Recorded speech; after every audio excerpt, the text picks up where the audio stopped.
tatlong binding techniques na kayo. And again, ito yung mga premium tutorials that I've been teaching inside our community because again, gusto ko kayong makatikim, no? Kung anong value ang meron inside the DIY premium community. And for this week's binding technique, ituturo ko sa inyo kung paano gamitin ang 6-hole puncher. Perfect to for coloring books, workbooks, mga modules. If meron kayong mga anak na meron silang mga worksheets and all, perfect ito. At kung inaakala nyo na kailangan nyo ng heavy-duty binding machines, no, para ma-achieve ang output na ito, oh well, nagkakamali kayo. Dahil, alam nyo ba, for as low as 220 pesos, mabibili mo yan sa Shopee, no? The 6-hole binding tool. So, mamaya, ipapakita ko sa inyo yung mga materials na kailangan. And also, sa description box, makikita nyo yung mga materials and yung mga links kung saan ko nabili yung mga ginamit ko. So, kung gusto mo mag-start na kumikita ng kabuhayan at wala kang malaking space, wala kang malaking capital, at wala kang pambili ng mga heavy-duty machines, okay lang kasi for as low as 220 pesos, kaya mo nang mag-bind at kaya mo nang gumawa ng product that can serve your market, that can add value sa mga tao that you are serving. So, if ready ka na kumita habang nasa bahay, panoorin na natin ang 4th binding technique using the 6-hole puncher. For our 4th binding technique, masusurprise kayo na itsura ng output niya is parang ginamitan ng malaking equipment or ng mamahaling equipment. Pero magugulat kayo na maliit lang pala siya, para siyang puncher. So, again, if ang budget mo ay limited, perfect din ito sa'yo. From padding glue, nag-level up ng konti. This one naman is hindi lalagpas ng 500 pesos. So, around mga 300 to almost 500 pesos. So, again, hindi pa rin siya masakit sa bulsa. Okay? So, medyo time-consuming lang siya. But, ang maganda dito is, if you are, kung nagsisimula ka pa lang, perfect to sa'yo. So, ano yung mga products na pwede mong gawin using this? Okay, so of course, you can make coloring pages. Pwede ka din gumawa ng journal. Pwede kang gumawa ng mga manuals. Pwede ka din gumawa ng mga, yung modules ng anak mo, pwede mo ring i-bind using this binding technique. Okay, so madali lang din hanapin sa online shopping yung mga consumables na kailangan mo dito. So, if I were you, sisimulan ko to because isa to sa mga, yung Jumpstart workbook natin, ito yung ginamit kong binding technique. Okay, so if you're overwhelmed, again, pwede ka magsimula sa mga ganitong binding technique na hindi nagre-require pa ng malaking puhunan because of course, pag-aaralan mo pa siyang gawin.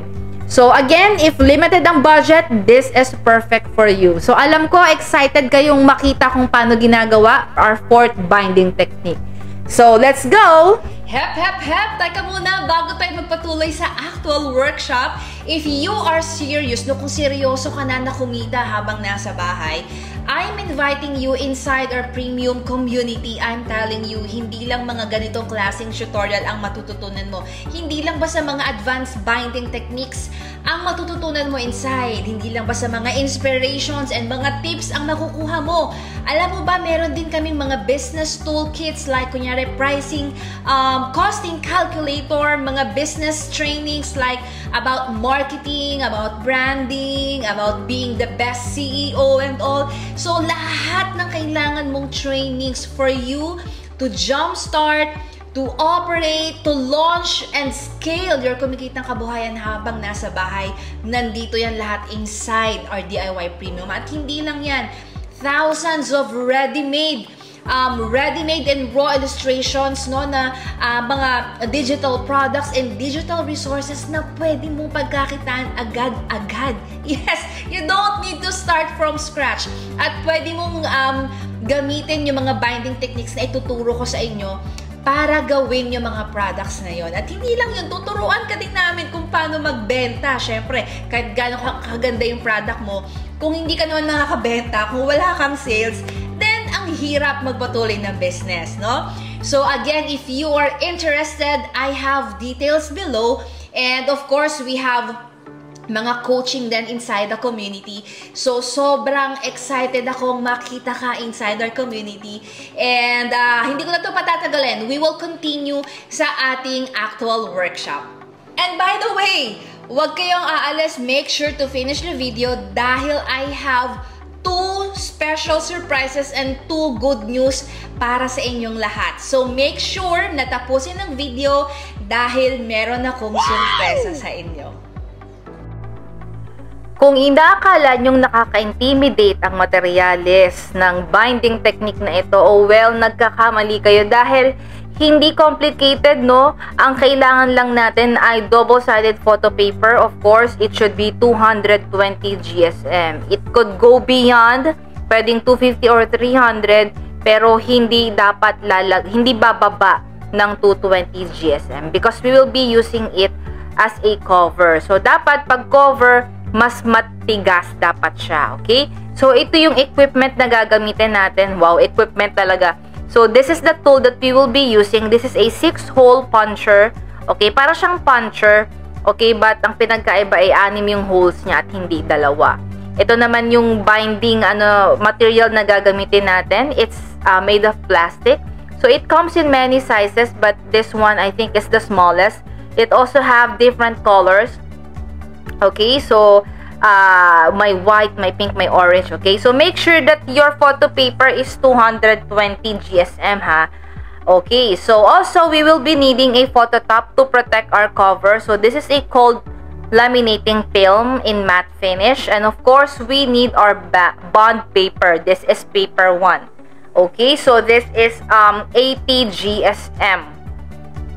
Okay, so pwede rin namang mas mababa sa 80 GSM, 70 GSM, pero medyo na yun, medyo manipis na yun. Okay, so we will be printing our workbook, our jumpstart workbook, okay, using this binding technique. Okay, so make sure that if you want na borderless yung iyong cover, okay, make sure that your printer na ginagamit ay may ganong feature.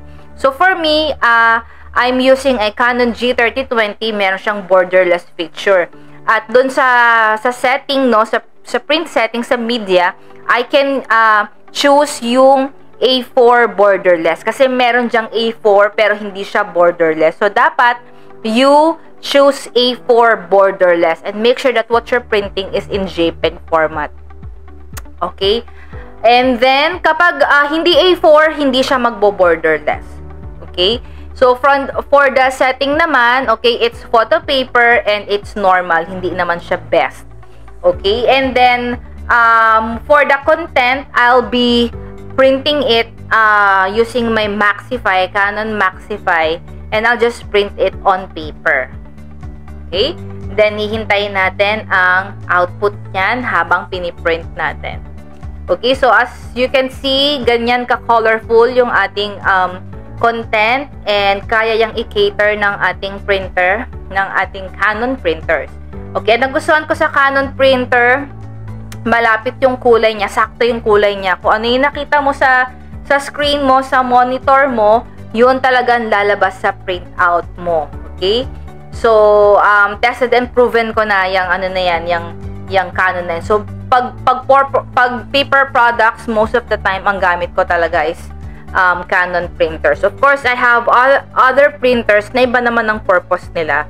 So, I have a laser printer for foiling. I also have sublimation printer for mga heat press. Pero pag sa mga notebooks and journals and iba pang paper products, I use the Canon G3020. So, as you can see, ayan yung kulay, di ba, ng ating layout, and yun talaga yung lumalabas sa kanya. And hindi pa yan best quality, it's just normal. Ayan, okay? So, here's our workbook. By the way, you can find your workbook on your welcome packet, okay? So, panoorin nyo lang ang ating mga sessions, okay? Ang ating workshops, and malalaman nyo kung ano ang sagot sa ating mga workbook. And I believe we also have the answer key at the back of this, okay? So, here's the photo top.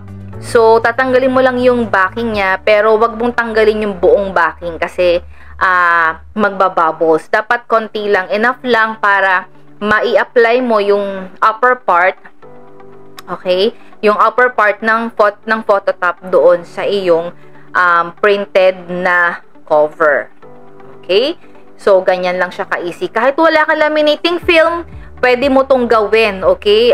This technique is what I call the ruler technique. Ayan, before I'm using the hand technique, kamay lang ang gamit ko talaga sa pagtanggal. Pero na-discover ko to na it's much reliable. Ayan, kasi wala siyang bubbles talaga, as in zero bubbles. Ayan, so ipupush mo lang yung iyong metal ruler hanggang sa makarating siya sa dulo. Ayan, and then you will use your squeegee or your scraper para ilapat mabuti yung cold laminating film na in-apply mo. Okay, so para saan ba yung cold laminating film? Para spill proof at hindi madaling mag-fade, tsaka protected yung iyong page. Okay? So that's the purpose ng ating cold laminating film. Kumbaga, it's a protection for your printout.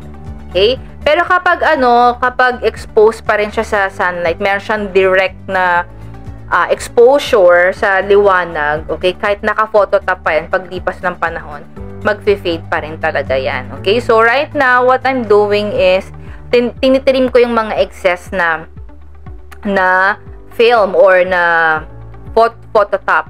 Okay, so I have a designated scissor for this kasi ayoko nang malagkit yung lahat ng scissors na meron ako. Ayan. So, yan. Pagpantay na siya, then we will start using our equipment. Nax equipment, diba? Ayan. So, ito na. Nabutasan ko na para mas mabilis. Nabutasan ko na ang ating content. So, ang ipapakita ko na lang sa inyo ay kung paano butasan ang gilid, ang cover, ng ating Jumpstart workbook.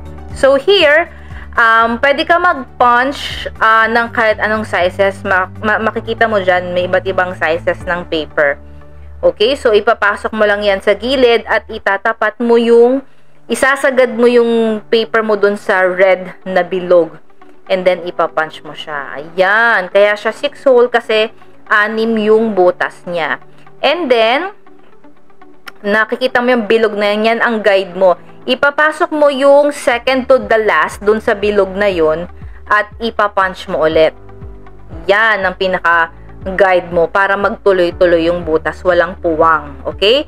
Again, dun sa second to the last, yan mo ipapasok yung iyong butas and then punch.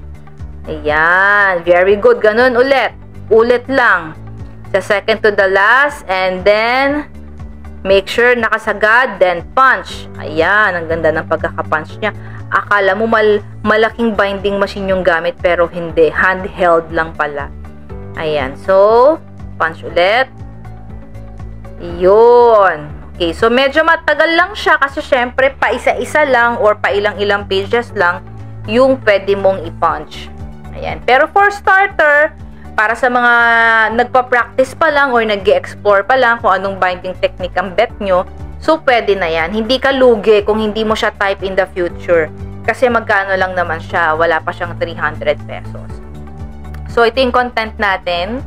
Ayan, so make sure na pantay yan, magkapantay yung butas. Okay? And then, after that, after natin magtaktak ng magtaktak, okay, so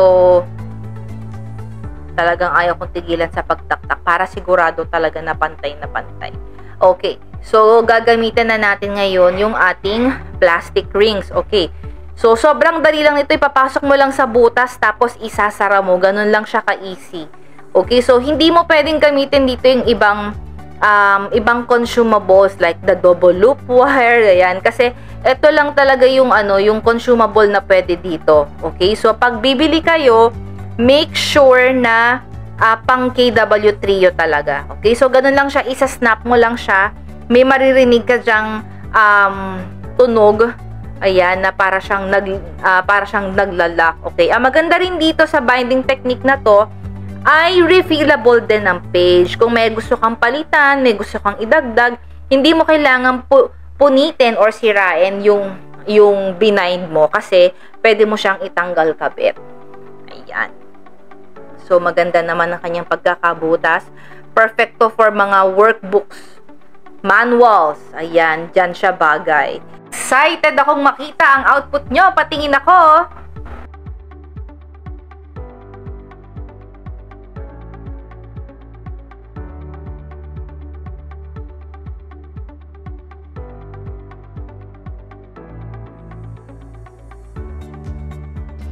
O, di ba? Ang dali-dali lang niyang gawin. Akala natin yung ganitong output, no? Kailangan mo ng heavy-duty binding machine for this. Hindi natin alam, tig 220 pesos lang pala ang kailangan mo. So, again, if you are serious, no? Kung ayaw mo nang maghanap ng mga madaming tutorials, kung ayaw mo nang maubos ang oras mo, kakahanap ko anong effective strategies or anong kailangan mong gawin to start your kumikitang kabuhayan, this is the shortcut that you actually need. And so, as promised, I'll be giving away a free template again na pwede mo pag-practicean at pwede mo ding pagkakitaan. So, ilalagay ko lang ang link dito sa baba sa description box. And good news! Para sa mga nanonood right now, ang ating premium membership is 1,500 pesos but you'll get it for only 1,000 pesos for a limited time only. Wow! So, sayang naman yung 500 peso discount, no? So, again, if you want to take advantage of this offer, ilalagay ko din ang link sa baba. And if you want to see yung mga actual freebies na nakukuha ng aming mga premium members, nandito rin sa baba. Actually, lahat nandito na sa baba. So, i-check nyo na lang, no? And I'll be seeing you next week para sa ating next binding technique. So, for now, bye mga inay!